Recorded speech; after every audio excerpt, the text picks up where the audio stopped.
PCOS polycystic ovarian syndrome అమ్మాయిల్లో వచ్చే common problem. దీనికైతే చాలా ఫ్యాక్టర్స్ ఉంటాయి.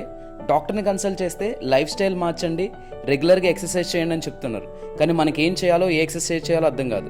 మేము ఈ వీడియోలో కొన్ని ఎక్సర్సైజ్ చెప్పాం, వాటిని రెగ్యులర్గా ఫాలో అవ్వండి. ఇవన్నీ మన పెద్దలు రోజు చేసే పనులే. తిరగలు తిప్పే విధానం చూడండి, దీనివల్ల లోవర్ బ్యాక్ నుంచి పెల్విస్ వరకు బాగా యాక్టివేట్ అవుతుంది. అదేవిధంగా మజ్జిగ చిలికే విధానంలో కూడా రిప్రొడక్టివ్ ఆర్గాన్స్కి బాగా బ్లడ్ సప్లై అవుతుంది. పూర్తిగా వంగి వాకలి ఓడవడం, అదేవిధంగా కూర్చుని ముగ్గు పెట్టడం, వీటిని మనం స్క్వాట్స్ అంటాం. యోగాలో మలాసనం అంటాం. ఇదే విధంగా కూర్చుని ఇల్లంతా అలికేవారు. ఇవి చేసిన పెద్దలకు ఇలాంటి సమస్యలు వచ్చేవే కాదు. మలాసన ఈ విధంగా ప్రాక్టీస్ చేయడం ద్వారా కాన్స్టిపేషన్ కూడా తగ్గించవచ్చు. చివరి ఎక్సర్సైజ్ చూడండి, ఇది బట్టలు ఉతికే విధానంలో ఉంటుంది. దీనివల్ల back flexibility, strength and stamina బాగా ఇంప్రూవ్ అవుతుంది.